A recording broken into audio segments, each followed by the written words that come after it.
नमस्कार। दिन भर की बड़ी खबरों में आपका स्वागत है। मैं हूं आंचल। आज इस बुलेटिन में बात होगी पीएम मोदी के बयान पर मचे घमासान की, वक्फ कानून पर सुप्रीम कोर्ट में दायर नई याचिका पर उठे सवालों की। जानेंगे सावरकर मामले में राहुल के खिलाफ दर्ज याचिका पर सुप्रीम कोर्ट ने दिया क्या फैसला। भारत ने क्यों कहा कि पाकिस्तान से नहीं चाहते थे न्यूक्लियर जंग। देखेंगे मुंबई हाईकोर्ट ने क्यों लगाई फडणवीस सरकार को फटकार। और बुलेटिन के आखिर में बात करेंगे संसद में बढ़ती विपक्ष की ताकत की। लेकिन दिन भर की तमाम बड़ी खबरों से पहले एक नजर आज की सुर्खियों पर। कर्नल सोफिया मामले में एसआईटी ने दाखिल की पहली स्टेटस रिपोर्ट। 28 मई को सुप्रीम कोर्ट करेगा विचार। बीजेपी नेता विजय शाह ने कर्नल सोफिया को लेकर दिया था विवादित बयान। टीएमसी सांसदों ने की संसद का विशेष सत्र बुलाने की मांग। पीएम मोदी को लिखा पत्र, कहा ऑपरेशन सिंदूर पर हो चर्चा। पहलगांव में हुई उमर सरकार की कैबिनेट बैठक। सीएम उमर ने कहा अमरनाथ यात्रा से कश्मीर में पर्यटन को मिलेगा नया जीवन। शेयर बाजार में गिरावट, 624 अंकों की गिरावट के साथ 81,551 पर बंद हुआ सेंसेक्स, तो 174 अंकों की गिरावट के साथ 24,826 पर बंद हुआ निफ्टी।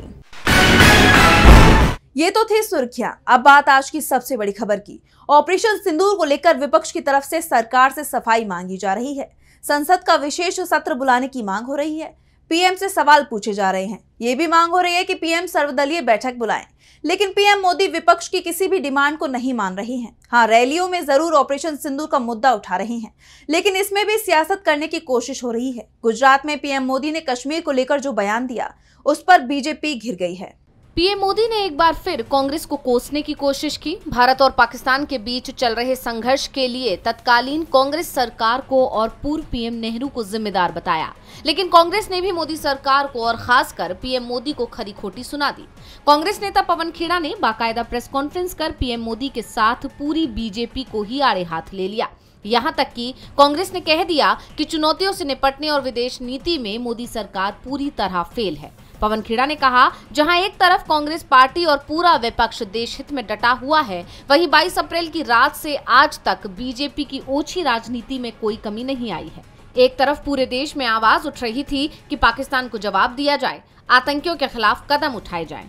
यानी कांग्रेस ने मोदी सरकार को ही कटघरे में खड़ा कर दिया। यही नहीं, कांग्रेस ने मोदी सरकार से सवाल भी पूछे। आज तक हमें जवाब नहीं मिला कि 2023 में पुंछ में जो आतंकियों ने किया, 2 अक्टूबर 2024 में गांधरबल में जो किया, गुलमर्ग में अक्टूबर 2024 में जो किया, पहलगांव में अप्रैल 2025 में जो किया, उन आतंकियों का क्या हुआ, वो कहां है? आज तक जवाब नहीं मिला कि सीजफायर किन शर्तों पर हुआ। आज तक जवाब नहीं मिला हाफिज सईद, अजहर मसूद बच के कैसे निकल गए। क्या सीजफायर की शर्तों में इन्हें वापस लाना है या नहीं है? कोई जवाब नहीं। जवाब मांगो, सवाल पूछो तो ये डायलॉग आते हैं आपके। अब कांग्रेस बार बार पूछ रही है कि आखिर अचानक से सीज फायर क्यों किया गया, लेकिन मोदी सरकार इस सवाल का जवाब देने के बजाय उल्टा कांग्रेस को घेर रही है, जिस पर कांग्रेस ने मोदी सरकार को आड़े हाथ ले लिया। पीएम के बयान पर कांग्रेस ने उन्हें घेर लिया है, तो सुप्रीम कोर्ट में भी मोदी सरकार बुरी तरह से घिरती दिखाई दे रही है। वक्फ कानून पर सीजेआई बीआर गवई की खंडपीठ किसी भी दिन फैसला सुना सकती है। कोर्ट का रुख इसे लेकर बेहद तीखा दिखाई दिया है।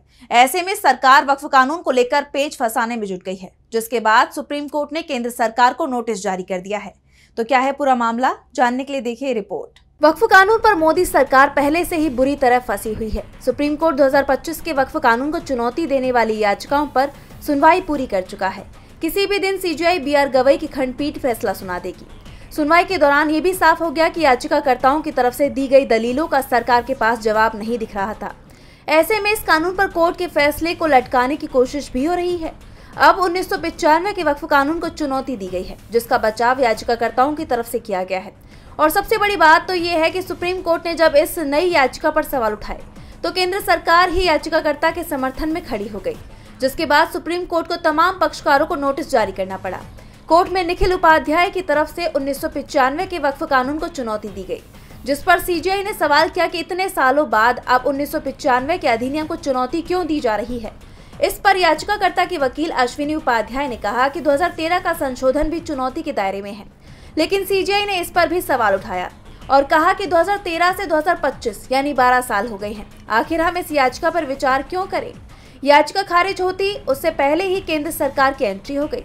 केंद्र सरकार की तरफ से पेश अतिरिक्त सॉलिसिटर जनरल ऐश्वर्या भाटी याचिका के समर्थन में खड़े हो गए। आमतौर पर इस तरह की याचिकाओं का विरोध केंद्र सरकार की तरफ से किया जाता है, लेकिन एएसजी भाटी ने कोर्ट में कहा कि अदालत ने 2025 संशोधन को चुनौती देने वाली याचिकाओं के साथ 1995 अधिनियम की चुनौती को जोड़ने की अनुमति नहीं दी थी। हमें इस याचिका को 1995 अधिनियम को चुनौती देने वाली पहले से लंबित याचिका के साथ जोड़ने पर कोई आपत्ति नहीं है। केंद्र की तरफ से दी गई इस दलील के बाद सुप्रीम कोर्ट ने याचिका पर सभी संबोधित पक्षों को नोटिस जारी किया और इसे दूसरे संबंधित मामले के साथ टैग कर दिया है। सुप्रीम कोर्ट ने 1995 के वक्फ कानून पर केंद्र सरकार को नोटिस जारी किया है तो राहुल गांधी को बड़ी राहत दी है। सावरकर मामले में राहुल गांधी के खिलाफ दायर याचिका को सीजीआई की खंडपीठ ने खारिज कर दिया।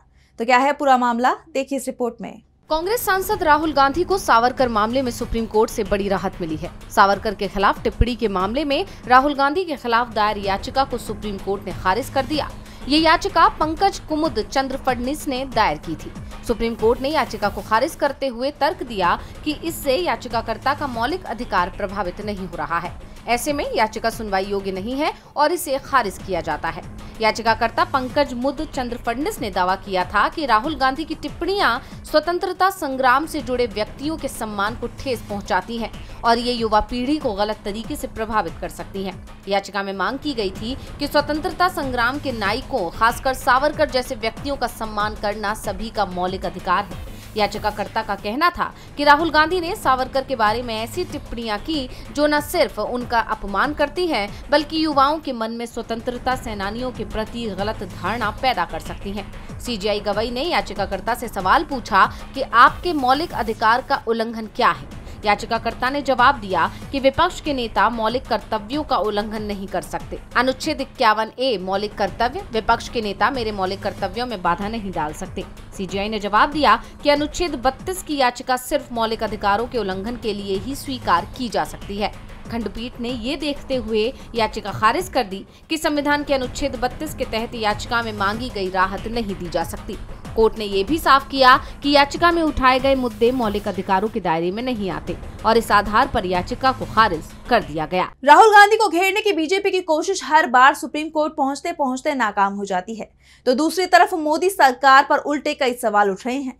केंद्रीय विदेशी मंत्री से सवाल किया गया कि क्या पाकिस्तान के साथ न्यूक्लियर जंग हो सकती थी, तो क्या कुछ कहा विदेश मंत्री ने, देखिए इस रिपोर्ट में। भारत और पाकिस्तान के बीच बढ़ते टकराव के बीच एक सवाल काफी चर्चा में रहा कि क्या भारत और पाकिस्तान में न्यूक्लियर वॉर होती। इसका जवाब अब विदेश मंत्री एस जयशंकर ने दिया है। एस जयशंकर ने कहा कि दोनों ही देश हालिया झड़पों के दौरान परमाणु संघर्ष से काफी दूर थे।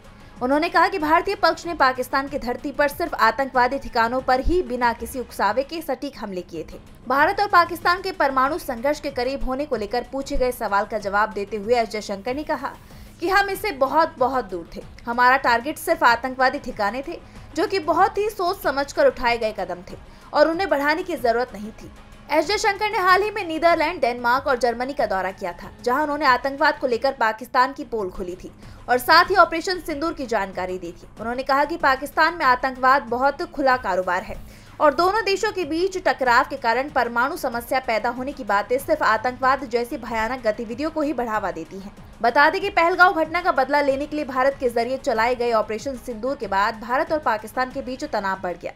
पाकिस्तान की तरफ से भारत पर हमले की कोशिश की गई, जिसे भारतीय सेना ने नाकाम कर दिया और मुंह तोड़ जवाब दिया। ऐसे में पाकिस्तान को भारत के सामने घुटने टेकने पड़े, जिसके बाद दोनों देशों के बीच सीज फायर हो गया। विदेश मंत्री ने साफ कर दिया कि ऑपरेशन सिंदूर सिर्फ आतंकियों पर कार्रवाई के लिए था। इसका मकसद न्यूक्लियर जंग नहीं था। सरकार इस कार्रवाई को लेकर ढिंढोरा पीट रही है, लेकिन कोई सवाल करे तो उस पर जवाब देने की जगह एक्शन हो रहा है। मुंबई में तो एक छात्रा को सिर्फ सोशल मीडिया पोस्ट को लेकर गिरफ्तार कर लिया गया, लेकिन जब मामला हाईकोर्ट पहुंचा तो क्या कुछ हुआ, देखिए इस रिपोर्ट में। पुणे की सिंहगढ़ एकेडमी ऑफ इंजीनियरिंग की एक स्टूडेंट को सोशल मीडिया पर एक पोस्ट को लेकर गिरफ्तार किया गया था। मामला ऑपरेशन सिंदूर के बाद भारत पाकिस्तान तनाव से जुड़ी एक इंस्टाग्राम रीपोस्ट का है, जिसे 9 मई को शेयर किया गया था। इस पोस्ट की वजह से स्टूडेंट को कॉलेज से निकाल दिया गया, जिसके खिलाफ उसने बॉम्बे हाई कोर्ट में याचिका दायर की। 27 मई को सुनवाई के दौरान कोर्ट ने सख्त टिप्पणी की और स्टूडेंट को रिहा करने का आदेश दिया। जस्टिस गौरी गोडसे और जस्टिस सोमशेखर सुंदरेशन की बेंच ने कहा कि कॉलेज का ये रवैया गलत है। आप एक छात्रा का भविष्य बर्बाद कर रहे हैं। क्या आपने उससे कोई स्पष्टीकरण मांगा? एक शिक्षण संस्थान का काम छात्र को सुधारना है, न कि उसे अपराधी बनाना। कोर्ट ने यह भी कहा कि छात्रा ने माफी मांग ली है और अपना इरादा साफ कर दिया है। कोर्ट ने कॉलेज को आदेश दिया कि उसे बाकी के 3 पेपर देने की इजाजत दी जाए। जस्टिस सुंदरेशन ने कहा कि इस तरह की कार्रवाई से लोग गलत राह पर जा सकते हैं। जब राज्य के वकील ने सुझाव दिया कि छात्रा पुलिस सुरक्षा के साथ पेपर दे सकती है, तो जस्टिस गोडसे भड़क उठे। उन्होंने कहा कि यह छात्रा कोई अपराधी नहीं है, उसे पुलिस के साथ परीक्षा में नहीं बैठना चाहिए, उसे रिहा किया जाए और परीक्षा देने से न रोका जाए। छात्रा ने अपनी याचिका में कहा कि कॉलेज का निष्कासन मनमाना और गैर कानूनी था।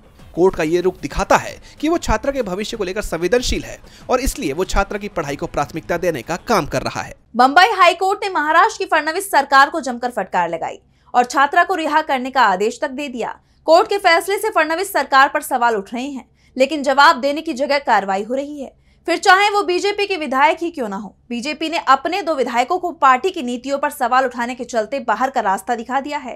तो क्या है पूरा मामला, जानने के लिए देखिए रिपोर्ट। कर्नाटक बीजेपी में बगावत हो गई है। पार्टी विधायकों ने ही अपने दल के खिलाफ मोर्चा खोल दिया है। वक्फ कानून से लेकर प्रदेश संगठन के मुखिया तक पर आरोप लगाए गए। पार्टी हाईकमान को सीधे चुनौती दे दी गई, जिसके बाद बीजेपी को अपने 2 विधायकों के खिलाफ कार्रवाई करनी पड़ी। उन्हें पार्टी से बाहर का रास्ता दिखा दिया गया है, लेकिन इसके बावजूद राज्य बीजेपी में बगावत के सुर थमते नहीं दिखाई दे रही हैं। बीजेपी विधायक एस.टी. सोमशेखर और ए. शिवराम हेब्बार को 6 साल के लिए पार्टी से निष्कासित कर दिया गया है। एस.टी. सोमशेखर कर्नाटक विधानसभा में यशवंतपुर का प्रतिनिधित्व करते हैं और ए. शिवराम हेब्बार येल्लापुर का प्रतिनिधित्व करते हैं। बीजेपी की कर्नाटक यूनिट के अध्यक्ष B.Y. विजेंद्र ने कहा कि दोनों विधायकों को उनकी पार्टी विरोधी गतिविधियों की वजह से बाहर किया गया है। पार्टी हाईकमान ने काफी सोच विचारने के बाद ये फैसला लिया। बता दें कि ये फैसला केंद्रीय अनुशासन समिति ने लिया है। बीजेपी ने दोनों विधायकों को बार बार अनुशासन का उल्लंघन करने का दोषी करार देते हुए तत्काल प्रभाव से निष्कासित कर दिया। शिवराम हेब्बार को जारी आधिकारिक पत्र में कहा गया है कि आपको पार्टी की प्राथमिक सदस्यता से तत्काल प्रभाव से 6 साल के लिए बाहर करने का फैसला लिया गया है और आप वर्तमान में पार्टी के किसी भी पद से हटा दिए गए हैं। एस.टी. सोमशेखर और शिवराम हेब्बार पर कई मामलों में FIR भी दर्ज है और उनकी जांच हुई है। मार्च 2024 के राज्यसभा चुनावों में सोमशेखर ने पार्टी व्हिप होने के बावजूद कांग्रेस उम्मीदवार अजय माकन के लिए क्रॉस वोटिंग की, जबकि हेब्बार ने मतदान से पूरी तरह परहेज किया। दोनों ही कार्रवाइयों को पार्टी के अंदर विद्रोह के रूप में देखा गया, जिसके बाद अब पार्टी ने दोनों ही विधायकों पर बड़ा एक्शन लिया है। और बुलेटिन के आखिर में देखेंगे संसद में बढ़ती इंडिया की ताकत को। चुनाव आयोग की तरफ से राज्यसभा की 8 सीटों पर चुनाव कराने का ऐलान किया गया है। जिन 8 सीटों पर चुनाव होने वाला है उसमें इंडिया के पास सिर्फ 3 सीटें हैं और जो समीकरण विधानसभा में है उसके बाद ये तय माना जा रहा है कि इंडिया की संख्या बढ़ने वाली है। देखिए रिपोर्ट। चुनाव आयोग ने 8 राज्यसभा सीटों के लिए चुनाव का ऐलान कर दिया, जिसकी वोटिंग 19 जून को होगी। इसमें तमिलनाडु की 6 और असम की 2 सीटें शामिल हैं। ये सीटें मौजूदा सांसदों की रिटायरमेंट की वजह से खाली हो रही हैं। तमिलनाडु के 6 सांसद जुलाई में और असम से 2 सांसद जून में रिटायर हो रहे हैं। तमिलनाडु में अभी इन 6 सीटों पर डीएमके के 3, पीएमके, एआईएडीएमके और एमडीएमके के 1-1 सांसद हैं। लेकिन तमिलनाडु विधानसभा में डीएमके की 158 विधायकों की मजबूत स्थिति को देखते हुए वो 4 सीटें जीत सकती है।